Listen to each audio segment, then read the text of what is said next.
Y'all not gonna believe this, man. You really not. We got to stay prayed up out here because it's a real spiritual war happening right now.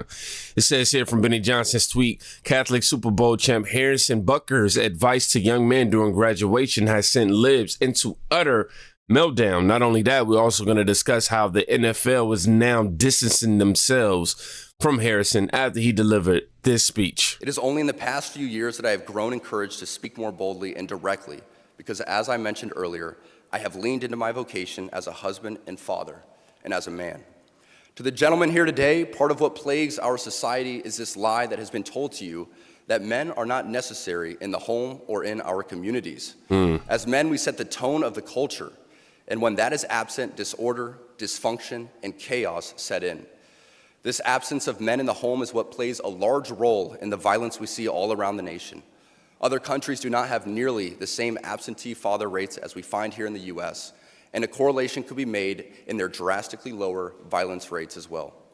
Be unapologetic in your masculinity, fighting against the cultural emasculation of men. Do hard things. Never settle for what is easy. You might have a talent that you don't necessarily enjoy, but if it glorifies God, maybe you should lean into that over something that you might think suits you better. I speak from experience as an introvert, who now finds myself as an amateur public speaker and an entrepreneur, something I never thought I'd be when I received my industrial engineering degree. The road ahead is bright. Things are changing, society is shifting, and people, young and old, are embracing tradition. Not only has it been my vocation that has helped me and those closest to me, but not surprising to many of you, should be my outspoken embrace of the traditional Latin Mass. I've been very vocal in my love and devotion to the TLM and its necessity for our lives. But what I think gets misunderstood is that people who attend the TLM do so out of pride or preference. I can speak to my own experience, but for most people I have come across within these communities, this simply is not true. I do not attend the TLM because I think I am better than others, or for the smells and bells, or even for the love of Latin. I attend the TLM because I believe, just as the God of the Old Testament was pretty particular in how he wanted to be worshiped, the same holds true for us today. It is through the TLM that I encountered order and began to pursue it in my own life. So when I'm listening to that, I don't hear anything wrong. I'm going, yo, he's right. He's talking to the young men very specifically and telling them to be unapologetic about their masculinity. That's what it was right there. This whole masculinity talk, yada, yada. What's so wrong about this man getting on stage and telling men to be men? We need more of that, if you ask me, because nowadays, bro, the lines is a little blurred. They're telling you can be whatever you want to be. And we all know that that's not the case.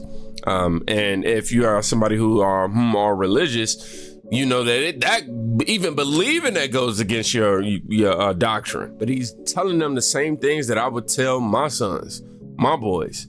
Hey, man, the easy route, you take the easy route, is going to make for a hard life. If you start taking some hard routes, it's going to make for an easy life. What's wrong with that? What's wrong with telling him to lean into him being a man? Realize that he has a role to play, not only in society, but also in his household as well. What's wrong with telling the men, these young men out here, that essentially, that be at home with your family? He didn't go into detail about starting a family, yada, yada, but I got that from that in the very beginning. Be present with your family. And then on top of that, he didn't even make this a racial issue. He didn't. Because if he wanted to, he could have talked about like welfare, and even though white people on welfare and things of that nature. But, we're talking about the nuclear family and things of that nature. But he didn't even go that route. He said as Americans in general. And outside of just bringing a racial into this, they're serious. The stuff that we're seeing happen in our country has nothing to do with skin color. It has everything to do with men being men and women being women. So I'm gonna say it now. If you a snowflake to this and you getting offended and you just triggered, hey, you gotta do better with yourself, man. I'm gonna keep it real. Ain't nothing in this to be triggered about. And on top of that, always remember this. Everybody don't have to believe in what the hell you believe in. And if he doesn't automatically mean that he's against you either. You could just mind your business. That's really easy. But these libs don't get it. They trying to cancel the man, literally. Now, in that graduation speech, he also went on to uplift the women as well. But, of course, it get taken out of context and it triggers people. And all of a sudden, they saying they're equating everything that he said to he just want women to essentially just do what a man says. And that's not what I got out of it. Anyhow, listen to this response. NFL player Harrison Butker of the Kansas City Chiefs just gave a commencement speech at Benedictine College, urging the women in the audience who just got a degree for 4 years to go back into the kitchen and have babies. Ladies present today, congratulations on an amazing accomplishment. You should be proud of all that you have achieved to this point in your young lives. I want to speak directly to you briefly because I think it is you, the women, who have had the most diabolical lies told to you. Wow, he sounds like he's so against women so far, right? How many of you are sitting here now about to cross this stage and are thinking about all the promotions and titles you are going to get in your career? This rhetoric has become so common in right-wing political spaces and is directly tied to the abortion bans that they're passing. Hold up. What the hell are you talking about? He didn't even give any rhetoric at all. Hold on, let's go back real quick.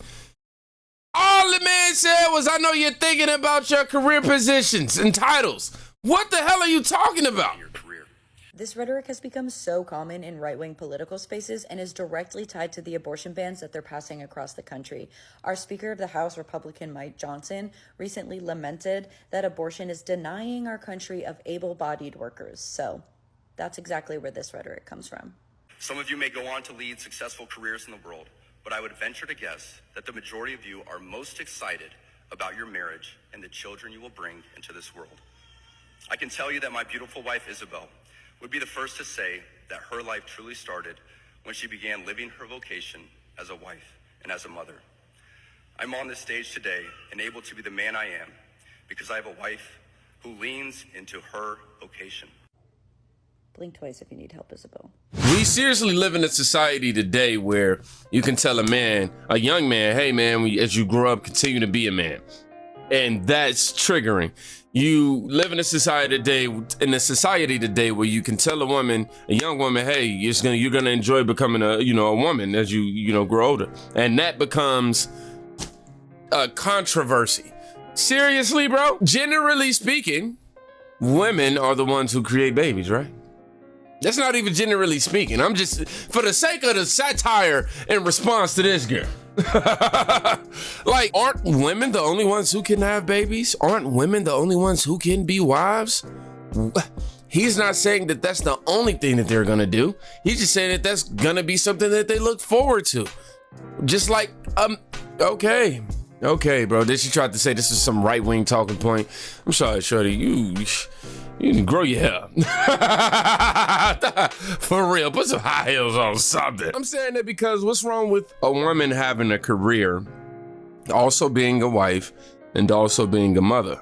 What's wrong with that? I mean, I typically see men have a career, be a husband, provider, and a father, whatever, you know what I'm saying? Like, why is that? Why is this hate subjected to women as if he's somehow trying to put them in a box?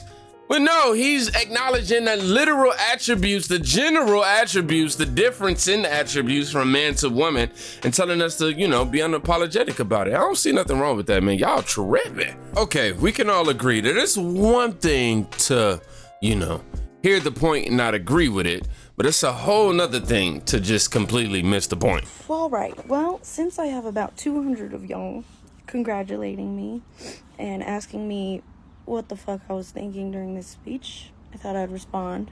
Okay. Yeah, it was fucking horrible. Some of us did boo. Me and my roommate definitely did. There was a standing ovation from everyone in the room, except from me, my roommate, and about 10 to 15 other women. Wow. You also have to keep in mind this was at a Catholic and conservative college.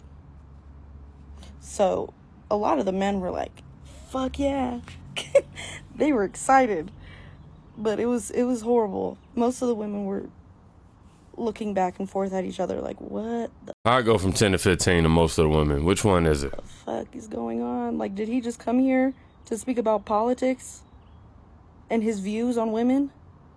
Actually, no. He was just encouraging you to be a woman. And despite what's going on and the world in terms of the craziness continue to embrace you and be you. That's all you got for a graduation commencement speech? Are you kidding? But yeah, it was horrible. What do you got? A lot of y'all are also asking where I will be going after college. I graduated with a bachelor's in graphic design, and I will be working for a nationwide magazine company, doing layout and photography. So yeah, I'm excited for what my career brings me, and no, I'm not a fucking homemaker. What is that? Also, I'm 21, question mark. Getting married and having kids is not my ideal situation right now. Listen, stop it, shorty. Okay, now I understand what you were saying. Stop it. It's not your ideal situation, but can we stop sitting here pretending like this isn't the natural course of life? You're a woman. There are men out here. Sure, you're young, you're 21. Maybe you don't want to start a family now is what you're saying. But he didn't say that you had to start a fucking family at 21. He didn't say that you didn't have time to live your life a bit to meet the right one in order to have start a family. All he's saying is embrace being a woman. Why the hell would he look at a group of men and tell them, hey, embrace being a wife and a mother when they're men? He's gonna tell them to, hey, embrace your masculinity. You know what I'm saying? Be the protector, be a provider, be somebody that's gonna be there for your family. And for the women, he's gonna say, hey, this is something exciting. This is the next chapter for you in life. I know a lot of women are excited about starting families and getting married and things of that nature. I know y'all looking forward to it. No, he didn't say it was the only thing. Y'all at college. The man literally said, before he said anything else, he says, I know y'all thinking about y'all career positions, y'all titles and things of that nature. So he didn't say that. No way, shape, or form did he say that wasn't valid or tell y'all to stop thinking like that. Bro, what the hell? So, yeah, it was definitely horrible. And it definitely made graduation feel a little less special, knowing I had to sit through that and get told I'm nothing but a homemaker. So, but thank you all for congratulating me. It means a lot. I cried a little bit reading all y'all's comments, but yeah. Love y'all. The man literally did not subject y'all to just being homemakers. Are you kidding me? People, this earth is different. It's different. Because people sitting here, they sit here and listen to you talk and go, oh, it's just your opinion. It's just your opinion. No, it's not my opinion. I literally watched the speech. He didn't say shit that you just said he said. He didn't even imply it. You just took it that way. Come on, bro. Play the clip back if you want to. The man literally said, I know y'all thinking about y'all career positions, your titles, and all of this and da-da-da-da, but I also know that you're excited to start a family, essentially. I paraphrased all that, but that's what he said. And you want to sit here and say that he just subjected you to being a homemaker? Man, I don't even want to do this video. Bye.